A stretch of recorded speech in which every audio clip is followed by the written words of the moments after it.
Hey, ladies and gentlemen, welcome to another episode of the Beyond Seven Figures podcast. I'm really excited today to bring you our guest.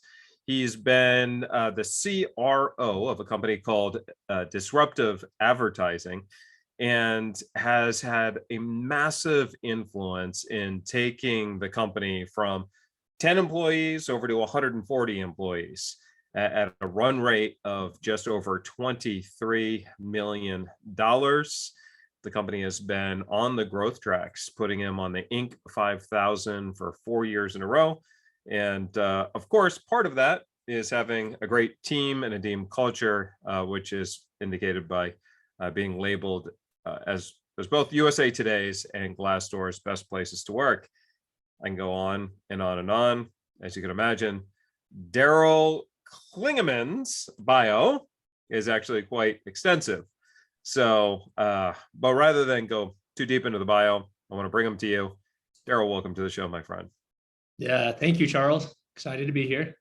I apologize. I may cough through part of today's podcast recording.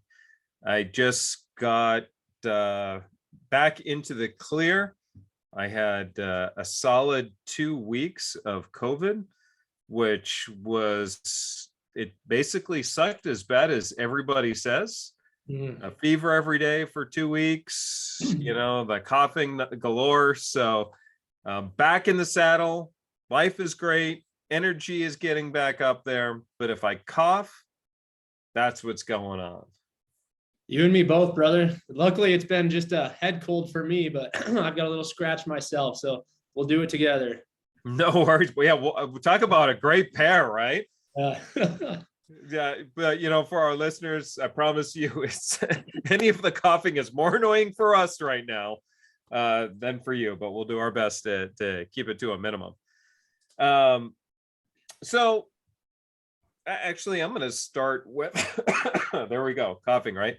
I'm going to start talking about COVID for a minute, but not COVID as an illness, more so on the lessons that we've learned from there and what it takes to create a company that has sustainable growth. The fact that you were able to take the company to the Inc. 5000 there 4 years in a row is great. It shows that there's robustness, there's sustainability, and you've been able to keep that consistency going.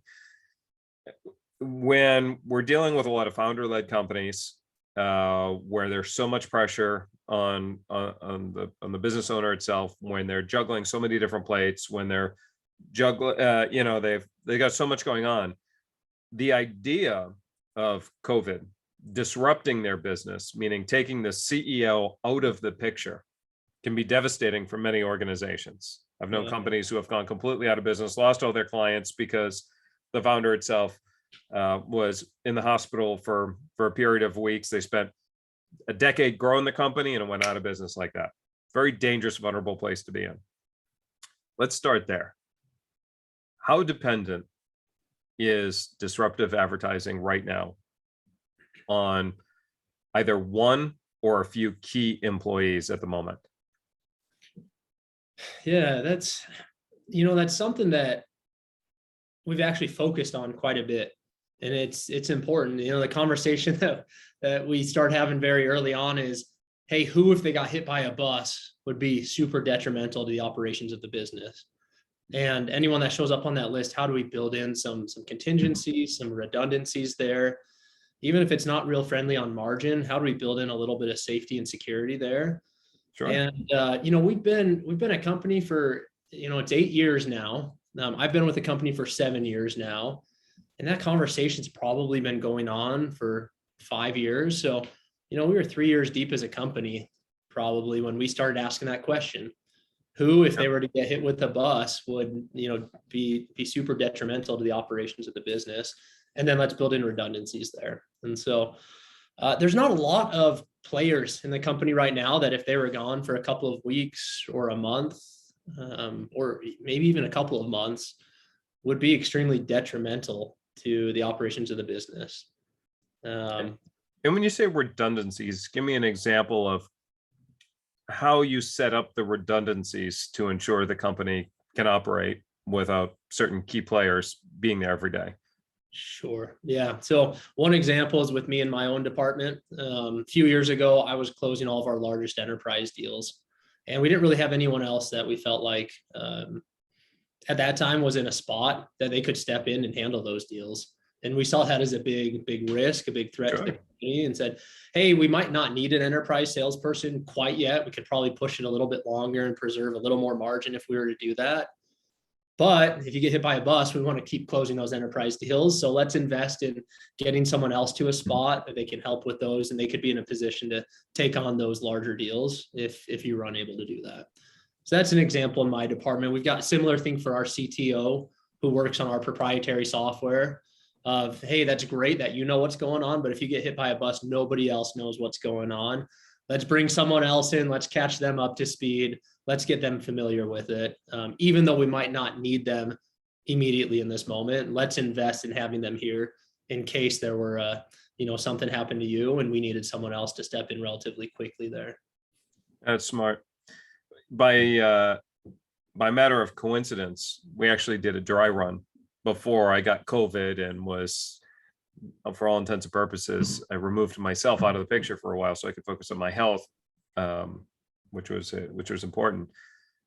Not only did I choose to focus on my health, my team actually kicked me out and said, hey, come on, go take care of you, and we've got it. When I say I did a dry run, back in June, I went to Hawaii for a couple of weeks. And one of the rules that we instituted in the company, and we really began to institute that rule this year. So we said, hey, look, when you go on vacation, granted, it'd be nice if you could answer a text message if we have something that we need your immediate attention. But for the most part, we need you to completely disconnect. We don't want you checking emails. We don't want you logging into the system. We don't want you doing this and that. And the reason for that is not just for your own health and well-being. That, of course, is really important. But wherever it is that it's necessary for you to log in, or if it's necessary for you to do something, that's a vulnerability inside of the organization. And if you can disconnect and the rest of the company can handle it, then that tells us that our systems, our processes, and so forth are robust enough that the company is not going to be dependent on you. And so a lot of times business owners will be like, I'm going to go on vacation, but I'll just check my email in the morning, or I'll do this, or I'll do that to keep things running. Yeah. But they don't realize just that little bit is you're unintentionally masking a vulnerability that could hurt the company in the future. That's so smart. I love that. And excuse me. I love that. And we're trying to figure out some of those same things right now. And it'll be interesting to see over the next year what that looks like. I did something a little bit similar, not quite to the same degree, because I was still pretty accessible, but I went on a 3-month road trip with my family this year. We took the RV. Awesome. We traveled the country, and I cut my schedule down from 5 days a week down to 4 days a week, and made myself unavailable on that 5th day to see. I mean, part of it was to see what would happen, right? Do I have a department that can operate when I'm not around? Our CEO is planning a little bit of a sabbatical next spring, I believe it is. He's going to go spend a couple months in New Zealand, completely inaccessible. And so we're starting to try some of those things. So I love to hear that you've done that. And I agree completely. If you can't take a member and send them out into the mountains completely offline with no cell service for 2 weeks and get by, then you've got some threats and some vulnerabilities in the company that you should probably take a look at. Well, and it's really important because for so much of the early years of the company, it's focused on growth and growth and growth and growth. And the challenge when you're focused on growth is usually it comes down to, where do our numbers need to be in September? Where do they need to be in October, November, December? Where do they need to be this quarter? Where do they need to be this year? And it is more short-term focus to just drive sales, drive sales, drive sales. But the ultimate success for a company is still growth, but it's broken into 2 words. It's sustainable growth. In the strategies, in the techniques for sustainable growth is different than growth itself. You can still achieve the growth with sustainable growth, But growth and sustainable growth are two different things. Sustainable growth has more of a long-term focus, and it begins to ask the questions more so on, what needs to happen in order to continue the growth without the business owner having to be there all the time, or a few key employees like yourself not having to be there all the time. Sustainable growth is also about how can we ensure that all of our revenue and our leads and our sales aren't dependent on just one source. How do we create more predictability in our revenue so that you're just not chasing your tail all the time? I had a conversation with a client recently, and he said,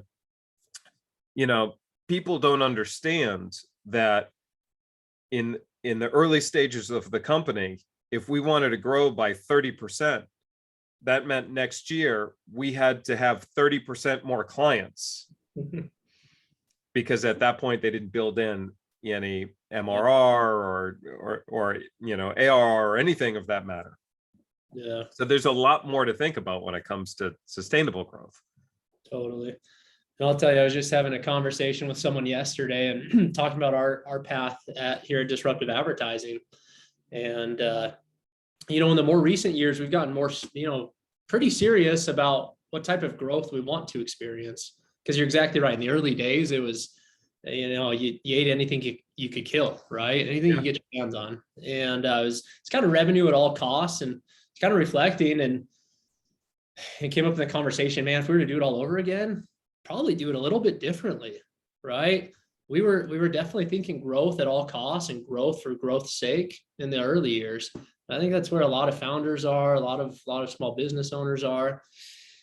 In more recent years, we've started to say no to more and more clients. We've started to charge more for our services. We started to get specific about the types of companies we want to work with. And, we made changes in the midst of COVID in May and June of last year. We got rid of our smallest packages, which was a little bit scary because about 20% of our monthly sales were coming through those packages. We increased prices, and we got specific about how large a company needed to be revenue-wise before we would engage with them. And it was a bit scary because we just gotten spanked a little bit by a lot of companies pulling back on their marketing through, March, April, May. And then we made a move where we started to say no to revenue that we traditionally had planned on. But in the vein of sustainable growth, we started to focus on higher margin revenue. So I think that, you've heard it said, not all revenue is the same. Mm-hmm. And that fits right in with the sustainable growth conversation, because higher margin revenue is a whole different, it feels so different when you think about sustainable growth than fighting so hard tooth and nail to get this low margin revenue in the door. Yep. At the end of the day, your return on energy is not worth the return on investment you find there. So that comes to mind for me, right? Like, we've done a lot in recent years where we turn away more and more revenue. It seems every quarter we're making a change to get more specific about who we want to work with, chasing the type of revenue that we want rather than just chasing all revenue, because revenue is revenue. And we have less clients this year than we had last year, or even than we had 2 years ago. But from last year, we're up 20% on revenue. And that's the type of sustainable growth that we're really trying to focus in on at this point. Doesn't always feel like you have that luxury early on as a business. In some ways, you don't have as much of that flexibility. But also, I think if we were to do it over again, we'd really challenge ourselves to start thinking this way 5 years earlier as a business, rather than wait until year 6, year 7, year 8. I really wish we had focused in on what type of revenue we wanted and more of that sustainable growth mentality earlier on. Well, I know that when you're starting a company, it's how much can I say yes to? So we're saying yes to getting business, to doing things that we normally wouldn't do, or services we normally wouldn't offer. Yes to clients that maybe are outside of our wheelhouse or outside of our ideal client profile and so forth. It's all about keeping the lights on, building that momentum, like you said earlier, growth for growth's sake. And that may be enough to take a company to about $1 million in revenue. Sometimes we could see it get as much as 3 million. And then there really starts to hit this plateau and this ceiling of growth. the business is really, really complex with that approach, and you're saying yes to everything. That complexity creates a lack of scalability. It creates more variation and so forth. And so that's when they hit that ceiling. An entrepreneur then has to make that shift, going from saying yes to everything to now an elimination strategy. You start saying no more. And it's how much more can I say no? And it's like what Steve Jobs did. Oh, excuse me. It's like what Steve Jobs did when he came into Apple. And he said, you know what? Why do we have all these SKUs? We're going to eliminate most of these SKUs, focus on some core ones, and then grow the company more. And so it's that simplification. And so now, as you're saying, look, we've simplified our services. We've gotten rid of some of our lower price services. We've simplified our ideal client profile. We're saying no to a lot more clients, and elimination, or rather simplification, is creating that sustainable growth for you. As you've experienced, you're already 20% year over year with fewer clients. Yeah. And we just mentioned earlier about, people don't understand, the way that many companies grow, that if you want to get 30% larger, that means you have to have 30% more clients. Well, I remember at Babson in business school, sitting there in freshman year, the professor asked a question, and he said, how many people would love to sell 100 burgers for $1, or would you rather sell 10 burgers for $10? Let me go get a show of hands to see where the preference is. And so the majority of the class raised their hand. They wanted 100 burgers for $1 a piece. And so he says, okay, interesting. But this is what people don't think about.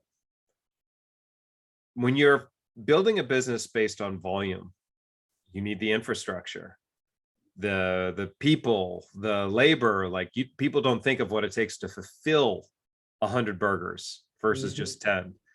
And so, there really is so much that goes deep into the strategy when you want to create that sustainable growth. Are you going to do volume, low cost? Are you going to be a premium provider with a core group of clients? What's your strategy? But no, there's implications to both. Totally. I'm surprised that you've got a bunch of people in business school, thinking 100 burgers at $1 a piece. That sounds terrible. That's 10 times as much just about everything, right? That's 10 times as many customers to make happy.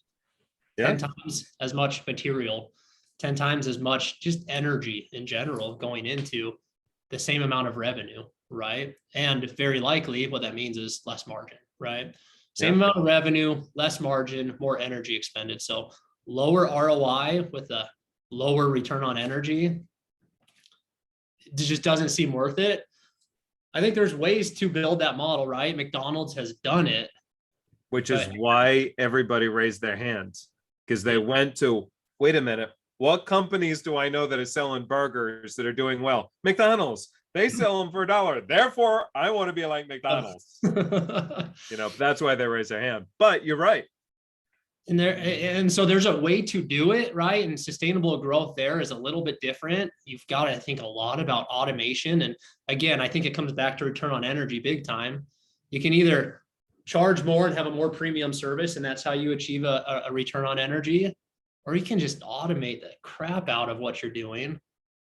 Very little involvement needed on your end. And you think about, think about Amazon, the way they do customer service and how automated it is through the app today. That's because doing customer service for a couple billion customers is a big, hefty ordeal, right? Yeah. You've got to automate as much as you can. McDonald's is in the same boat. You can order on a stinking kiosk at this point. And and so they automate as much as they can. That's the way that you actually grow sustainably in that type of model. Or you just focus on that return on energy in a different way, which is what we've done here at Disruptive, which is just going more premium, more specific type of clients we know we can have the greatest impact for, the type of clients we know are going to be thrilled with what we're able to provide, type of clients who don't have credit cards that get declined month over month, just eliminating a lot of that headache that just doesn't produce very little ROI. And when you look at return on energy, it's just not even there. Yeah, I get that. I'm going to actually sidestep a little bit. So you're the chief revenue officer. Yep, that's right. What is the role of a chief revenue officer? Why is it different than some of the other C-suite roles? A CMO, a chief, sales officer, any of those other. So why is a CRO our role different? And talk to me a little bit about the impact that you make in the organization, your strategic focus, and let's go from there. Cool. Yeah, so the CRO position, I mean, you mentioned a couple other C-level titles that I think help understand the CRO position. The CRO often does what a CSO or a chief sales officer will do, and what a CMO, a chief marketing officer, would do in one. And then all that I would add to that is, in my experience in a number of organizations, sales is generally focused on the acquisition of revenue. Marketing assists in that conversation. Neither one of those are typically that focused, nor are their KPIs focused on the retention of revenue. A lot of times that falls under someone different. And I've seen that from the CFO holds the responsibility for the retention of revenue, to a chief product officer, to even like a chief customer or chief client officer. So I've seen a number of things, right? And I would say that is a huge part of my role. When I describe my role, it's to grow the agency by X% year over year while retaining 100% of our revenue. And what that means is that any revenue we lose through a client leaving, we need to gain by increasing our engagement with another client. So we look for revenue, and so that ties into some of the changes we've made around sustainable growth. Is we're looking for revenue that's going to retain and revenue that's going to beget more revenue, right? Mm-hmm. And so all of that falls under my purview. What's kind of interesting is about a year ago, we actually hired a CMO. So we actually have a CMO as well now. For years, I filled that role as well, but now we have someone focused specifically on our marketing team. I work very closely with that individual still. But I primarily oversee our sales efforts, our partnership efforts, and the onboarding of clients, and ensuring that we're being very specific about the types of revenue we're going after, so we can grow year over year while retaining 100% of our revenue. Awesome. I love it. And at what point did your company, at what revenue level did the company bring on a CRO? Yeah. And if you were to be advising and looking at, or talking to another entrepreneur, at what point would you say, look to bring in a CRO? Yeah. So my path, I'm not going to flex here. I'm going to say I came onto the company about 7 years ago as the first sales rep, other than the founder, right? I was that transition from founder-based sales to non-founder-based sales, which a lot of your listeners are probably going through or considering right now. Sure. And so I was part of that transition, right? Founder was selling, brought me in to help sell. So I grew up with the company, right? I started when Disruptive was 10 employees, and the founder was basically selling everything, and came in and just initially started helping with sales. And then he said, hey, I don't really want to build and grow a sales team. I kind of think I want you to do that. And so I started to build this sales team, right? And as we built the sales team, we needed more and more leads. So I started to build out this marketing program, and it kind of just happened, right? Now all of a sudden I've got this marketing program that I'm running. I've got the sales team that I'm running. And at one point my title, went from director of sales to chief revenue officer, not in some big ordeal of hey, you've graduated and here's what it takes to be a chief revenue officer. Sure, but hey, at this point, like, it's great that you're running marketing and sales. I need you to not just run that, but own that. That is 1000% yours now. And we need to do a better job of retaining revenue. So throw that in there as well. And what do you know? You're the chief revenue officer now. So that's my story, right? And when did that happen? That was almost 3 years ago now. And so, revenue wise, we would have been probably somewhere around 17 million run rate. Yeah. When we made that shift, is probably when that happened, if I'm remembering right. And I think it's a little bit of a unique path and a unique story. If you're looking to bring in that hotshot chief revenue officer who's done it before and bring them in from the outside, it's probably a little bit of a different path. But that was my path, and that's what happened here at Disruptive. Yeah.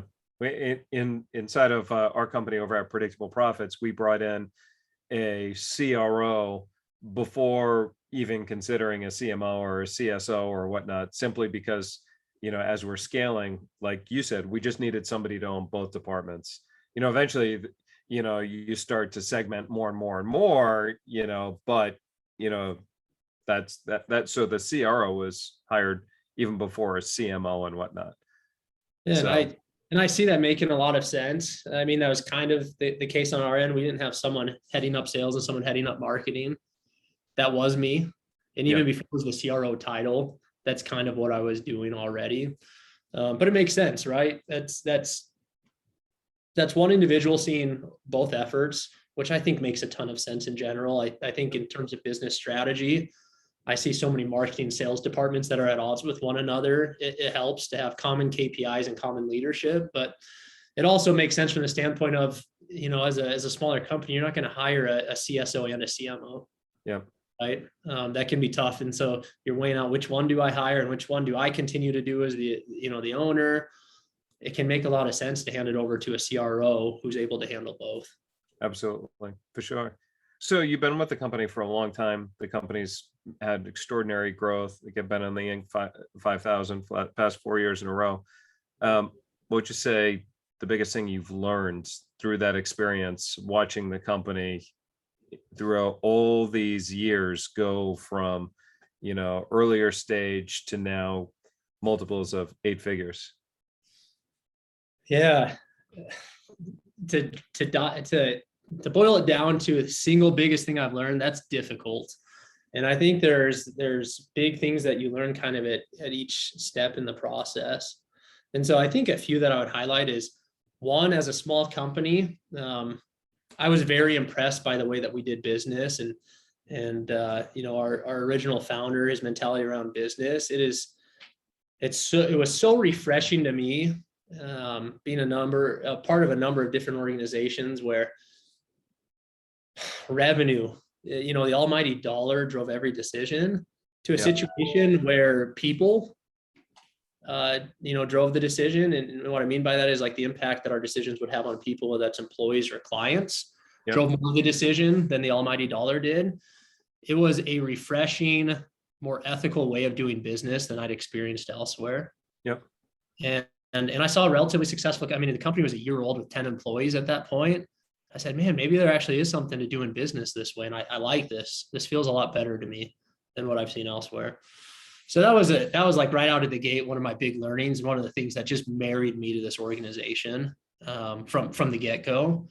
I'd say one of the more recent things that has been so helpful for us, it's been a big learning, and you read it, you hear it in business school over and over again. It even sounds cliche at this point, but that employees are your most important asset at a company. And I actually find it pretty easy to say, because employees are also by far our largest expense as a service-based company, right? Yep. It's pretty easy. They're the biggest line item on the P&L. They have to be our biggest asset. And so it's not that we ever looked at it any other way, but man, has that just become real for us recently, and realizing that what we need to do needs to drive benefit for our employees more than anything else. Yep. And if that happens, keep your employees happy, they'll keep your customers happy. But truly, everything we do is really centered around driving benefit for our employees and trusting that translates into value for our clients. And boy, are we seeing that right now. And so we have just doubled down on what we do to help our employees personally, professionally, you name it. And that's a more recent learning, that we're scraping by in the early years, wasn't as cognizant and at the forefront of our mind, but now that's about all that we think about. I'm glad that you said that. And it actually further gives me the confidence in knowing that you guys are doing so many things well and so many things right. And I say that because one of the many mistakes that I hear businesses make is they fall back to the old saying that the customer is always right. And the focus is so much on the customer or the client that it's less on the people that are servicing the customer or the client. And it's a direct connection between where the company, client, and everybody in between, they're just a necessary evil type. It's type of mentality. And so they put the customer in front of the employees. If a customer is rude to the employee, well, the employee has got to deal with it. If a customer is this and that. Now, obviously, you get paid in direct proportion to the direct proportion to the value you're able to provide your clients. So ultimately, that has to be a core focus. You have to be in the business of providing value. But Richard Branson was one of the first people that I'm aware of that said, no. The way that the company works is employees first and then clients. And that was so different than anything I ever learned or heard of before. And so I started to study more. What did you mean by that? And it's like, if you go to the ticket counters at the airport, a lot of those employees are disgruntled. They don't like to be there. And so even though they're trained on customer service and all this other stuff, when you're checking your bags in, it's like, hey, you know what, can you pick that up for me? All right, put it on there. And you get like it's a very transactional type of experience, and it's not really that good. Yeah. Versus you go to Disney World. Disney employees are taken care of very, very well. They love their job. They're smiling all the time. They take ownership of their role, and in turn, they do their best to make sure that the customer is having the best experience in the world. And I learned that from Richard Branson, that it starts at home. If your employees are happy, if they love their job, then they're going to pass that over to the clients, and the clients are going to feel your enthusiasm, your love for the company, your love for the product or service, and the customers and the employees, because they love what they do, are going to go over and beyond to make sure that the customers feel the same way that they do. Totally. And I think sometimes it's scary to take the focus off a customer, right? And say, well, no, it's not all about the customer, and the customer is not always right. I've got an employee here that really, as a business owner, as an executive in a company, it's really my job and my duty to serve those employees and create the right type of environment that provides growth for them. It's scary to do that, but at the end of the day, in that process, you will actually deliver a better product or service. You will deliver more value to your clients. Yeah. And that's been seen over and over again. So maybe there's a little bit of a leap of faith there. You know, for us, I think there was, when we made this cognizant decision that, hey, our employees are number one. We're going to invest in them with annual training budgets by producing and delivering courses internally to help them professionally, but also outside of work. Oh yeah. We're going to give them vacation bonuses, pay for them to take vacations. We're going to, the list goes on and on and on, doubling down in those areas. Now it's like, I can easily stand up and bear testimony. I've seen it. Doubling down in those areas has provided more value to our clients, and our clients see it as well. And the reputation that we're building speaks for that. So it might take a little bit of a leap of faith, as a smaller company who's been so focused on driving new clients in the door, trying to keep those clients satisfied in order to drive revenue. At some point, you are going to cross that bridge. And I think with, the testimony of those that have been there, done that, maybe you can cross that bridge a little sooner, but the employee really is the most important asset that a business has. When you focus on the who of your business, you don't have to worry as much about the what or the how, because those things take care of themselves. And that's something you'll hear us say all day long here at Disruptive. Yeah, no, absolutely. I totally get that. And there are multiple different levels, as you talked about. It's giving your team the support that they need to grow professionally. It's understanding them on a personal level. What are their motivations and so forth. It's having the right culture. and being real intentional about the culture that you're going to be creating for the organization, and a culture that is defined so well that you could ask any member of that organization, what is your culture? And they'll be able to usually sum it up in just a few words. Yeah. And that part is really, really important. And once you start making these rules, you have rules that are also what are termed as non-negotiables, and they apply to everybody. Leadership, they apply to the team, they apply to the vendors, the customers, and so forth. And we had a client at one time, he had paid us well over $1 million, so one of our top billing clients, and he knew he was a top billing client, and then all of a sudden became very belligerent with one of our salespeople. That word got back to me. I got on the phone with the client, immediately fired the client. It was unacceptable behavior. The ripple effect that set throughout the entire organization was one almost of fear, like what the heck just happened? Because that was money that we were going to have to make up. And $1 million is not something that you just kind of like throw under the rug. That's a big deal. But it was a lesson that really stuck with the team. We said, remember, rule number one is that you can't give anybody on the team a headache. And that applies to everybody. That clearly was unacceptable behavior that he felt was acceptable and wasn't going to change. We'll fix this. And it was one of the best things that could have happened for us. But look, I know we're pushing up against the clock. I know you're a busy guy and you got a lot going on, so you can get the company on the Inc. 5000 again for another year in a row. So if there's one piece of advice that you could give to our listeners today that are looking to take their company beyond 7 figures, what's that one big piece of advice?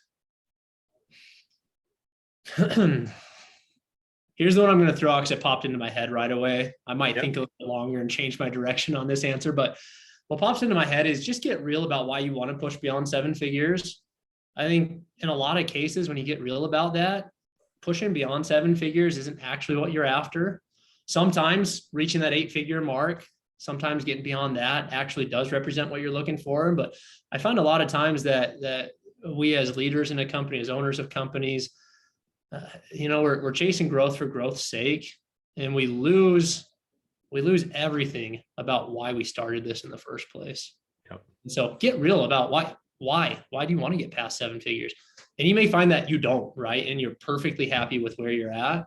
You may find that you do, and the way you get there is probably more important than just getting there, period, right? Yep.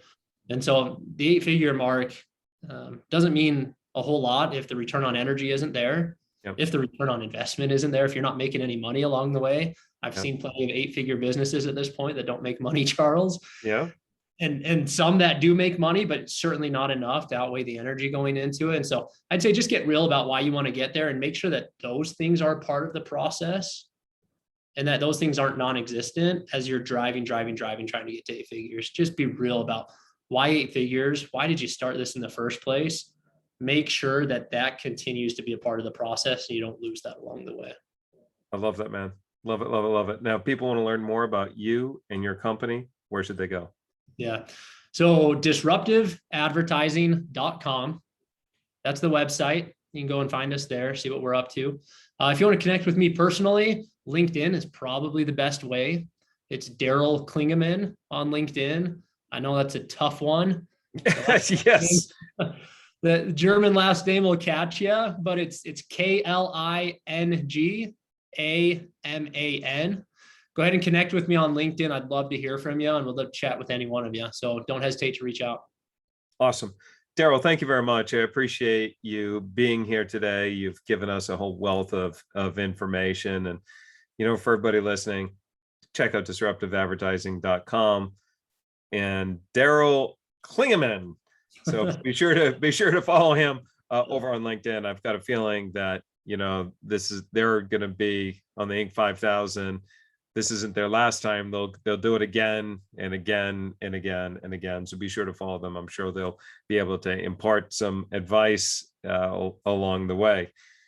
So for those listeners who are also looking for additional tips and strategies to keep their company growing, to build that sustainable growth, that predictable profits and so forth, be sure to visit us over at predictableprofits.com. Again, that's predictableprofits.com. So that wraps up today's episode of the Beyond Seven Figures podcast. We managed to get through it without a lot of coughing. So I'm really excited. Oh, here we go. Pavlov's dog. Really excited about that. That wraps up today's episode. We'll see you soon.